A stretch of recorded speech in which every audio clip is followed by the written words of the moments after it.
Hi, in this video, I want to talk to you about the critical connection of pricing strategy with company cash flow. Now, as a pricing consultant, many times I will walk into a sales engagement with a prospect, and the goals that I hear my prospect tell me are around revenue, margin, or growth, or some mix of these. What people often miss is the importance and criticality of cash flow as a lifeblood of their business tied to pricing. They know the importance of cash flow in general, but somehow when a pricing project comes around, this need is not vocalized. In today's age, where interest rates are really high with the Federal Reserve and where usage based pricing is increasingly common with extremely high cost of goods sold with generative AI products, it is creating an interesting time where cash is king or queen, and it's important for you to have this as a goal in mind when you're undergoing a pricing project. So let's understand how pricing impacts cash flow and how today's trends are impacting it even more. All right. So let's start by understanding the monetization supply chain that I've referred to in previous videos. So the pricing model, which I often say is the fulcrum of a lot of other downstream operational processes, such like how your sales team runs, your financial systems, financial planning and raising money, pricing impacts all of those. If you have a usage-based model that is very variable, think of a pay-as-you-go usage plan, those have to be forecasted really well. They impact the SaaS metrics. SaaS metrics historically that have been based on annual recurring revenue, monthly recurring revenue, valuation multiples have been based on recurring revenue. Those have to change. Those have to be made on implied recurring revenue, not the actual. Right? There is no recurring, so you have to make some sort of proxy metric for this. That then impacts how you're able to raise money and spend money.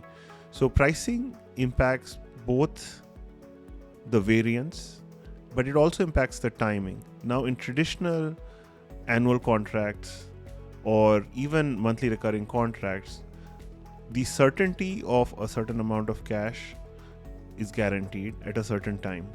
Now, if you have an annual contract, you get this money upfront. If you have a usage-based contract, you issue an invoice after a certain billing period, and after a certain time period of that, is the prospect going to pay you? Now, this is many times not even on auto pay. The customer may actually have a discussion with you about their bill, and when you get money in the bank can also vary quite a lot. So compared with annual subscription and even with monthly subscription, the timing of when you get cash into the company is also varying.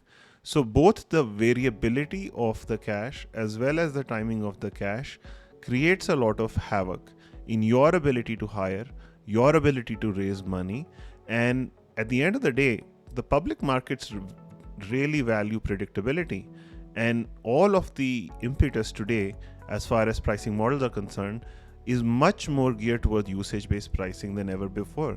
Alright, so there are two main things happening in the world that have a big impact on pricing and consequently on cash flow.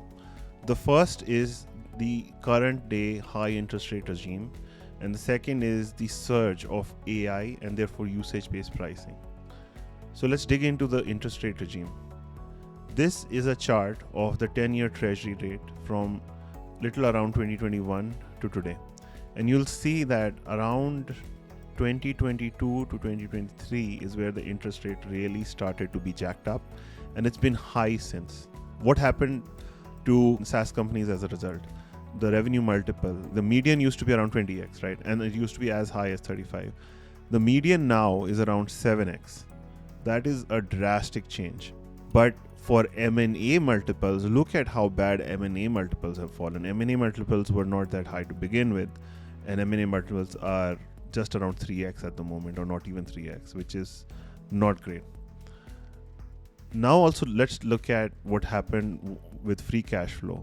So about the time 2021, the amount of free cash in the company started to dip as companies started to make more investments with low interest rates. And as the interest rates increased, companies had to increase the median free cash flow again. So this is a report, a screenshot from Jamin Ball's analysis and Altimeter research. Another chart by Aventis Advisors showed the same thing, that after the interest rates increased, after some lagging time period, companies started to increase EBITDA margin and net income margin again, because they were being valued more on the cash rather than on growth. So the regime changed from valuing company based on growth to based on cash. And actually they were running out of cash. They needed cash just to survive.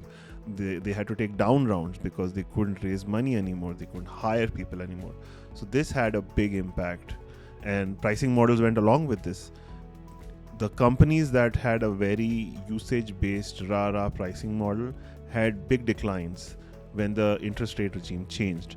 But the companies that were not over innovative in their pricing model and had some traditional subscription model with long baked contracts survived better. The second thing that is happening now is this inevitable AI wave and a surge in usage-based pricing. The reason there is a surge in usage-based pricing is that the cost of goods sold for most GenAI products are really high. Margins for GenAI products are much lower than SaaS companies. So as a result, when you could previously charge something based on $1 per user, you can't do that anymore, because this user, you don't know how much they're going to use, and usage correlates with cost. Sam Altman recently himself said that he's losing money on the $200 per month ChatGPT Pro subscription. So a company I like in the space is Maxio. They did a recent survey, and a few things jumped out for me which I wanted to include here. They noticed that the usage-based pricing, there are now 67% software companies using usage-based pricing, but this has not gone up that high since 2022. It's gone up, but not that much. What has gone up is the adoption of hybrid pricing, which is now at 21%, which means that a lot more companies are using a mix of some sort of fixed or non-variable pricing as well as a usage-based pricing. Multi-year agreements have skyrocketed, and 40% of companies now are using their primary contract length, just from 14% in 2022. This is huge. Why is this happening? Because, as we discussed earlier, companies need predictability. So the pricing models may change, but the need for predictability does not. A person I like in the space a lot is David Kellogg. His blog, Kellblog, has been very helpful for me in the way he puts things from a CFO perspective, finance perspective, marketing perspective. Is super awesome. And he mentions that the world is now changing from this SaaS world, which had this predictable, recurring quote-unquote revenue, where everything was based on ARR, to now variable revenue. And when everything was based on ARR, your valuation was based on ARR as well. Your net retention rate had this recurring component. But now in the AI usage world, you have some sort of estimated ARR that you're going to create based on the money you actually get paid. Valuation will also be a function of that. So what was very predictable now becomes very unpredictable, and you have to have a expected function. If you've done probability statistics, there is some expected function that will apply, and there is going to be some variance. But for companies to be valued in a predictable manner, the cash flow predictability is a requirement from even any private market or public market, for the reasons of hiring, for the reasons of raising money. So metrics are definitely going to change.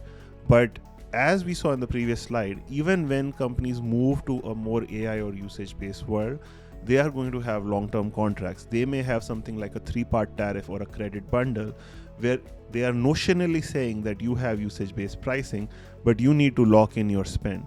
And that is actually not very different from the subscription SaaS world, where things were based on recurring revenue. All things change the more they stay the same. So going back to our original slide, pricing impacts cash flow a lot. Pricing impacts both the variability of cash flow and when you get cash in the bank. The change to usage-based pricing in some cases has been forced with the AI products. At the same time, the market is demanding more cash in the business. When these things are happening, companies are not going to be able to offer usage-based pricing in their true nature. They will still find a way to extract the cash margin because they have to. That's how their business is going to be running, and that's how the market is valuing them. So just a quick snapshot on how pricing affects cash flow and the current pressures of the things happening in the world on pricing models as a result.